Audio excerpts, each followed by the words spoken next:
2009, als ich mit Jekmal angefangen habe, war ich einzige Person. Im Moment wir sind über 80 festangestellte Mitarbeiter, Mitarbeiterinnen.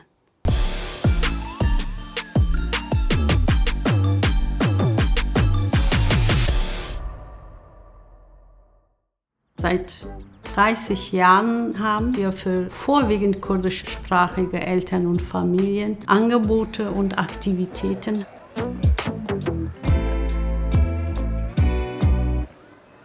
Am Anfang vorwiegend haben wir Beratung und bürokratische Unterstützung angeboten. Unsere Arbeit ist professioneller geworden. Beratungszentrum haben wir, Familienzentrum, Kitas, Hilfe zur Erziehung, Antidiskriminierungsbereich.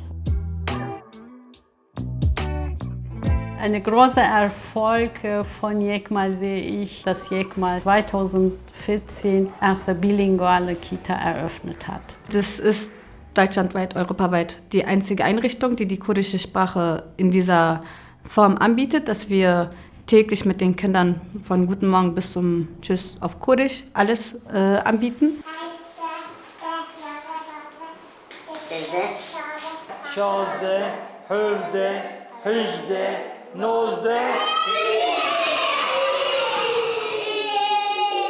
Wir sind kurdischsprachig, wir sprechen Kurdisch zu Hause und uns war auch wichtig, dass unsere Tochter sowohl Kurdisch als auch Deutsch aufwächst und deswegen haben wir uns auch für diese Kita entschieden.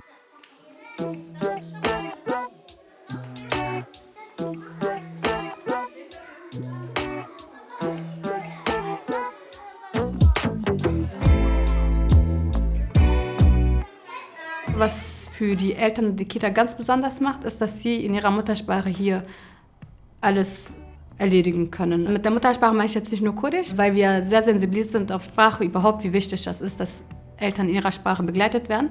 Das ist bei uns eine Philosophie, ein sehr wichtiger Arbeitsstil. Wir arbeiten nicht über Dolmetschen. Wir arbeiten direkt als Fachkräfte in verschiedenen Sprachen. Das steckt hinter unserem Erfolg.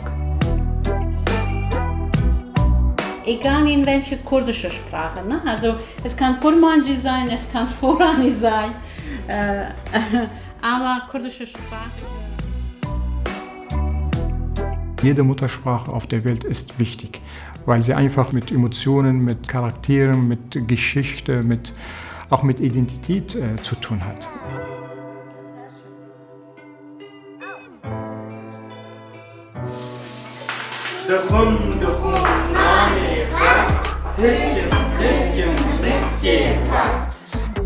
Viele Eltern wollen in Schulen ihre Muttersprache für ihre Kinder haben. Die sagten, es gibt keinen Bedarf.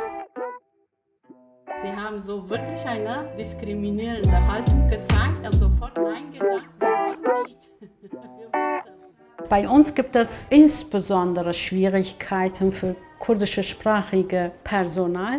Erst sollten sie B2-Niveau Deutsch erreichen. Die haben das gemacht. Dann aber wurde abgelehnt, sie sollen C1-Niveau erbringen. Und das ist nicht so einfach.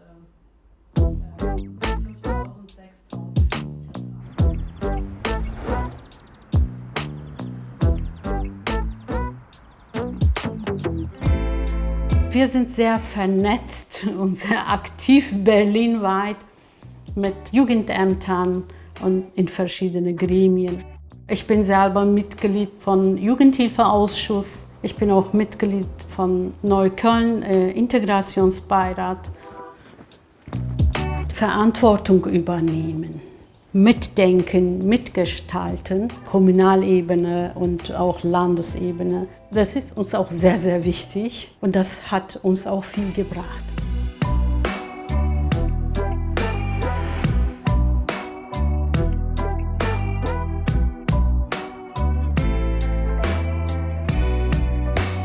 Wie kann man eine bilinguale Kita eröffnen?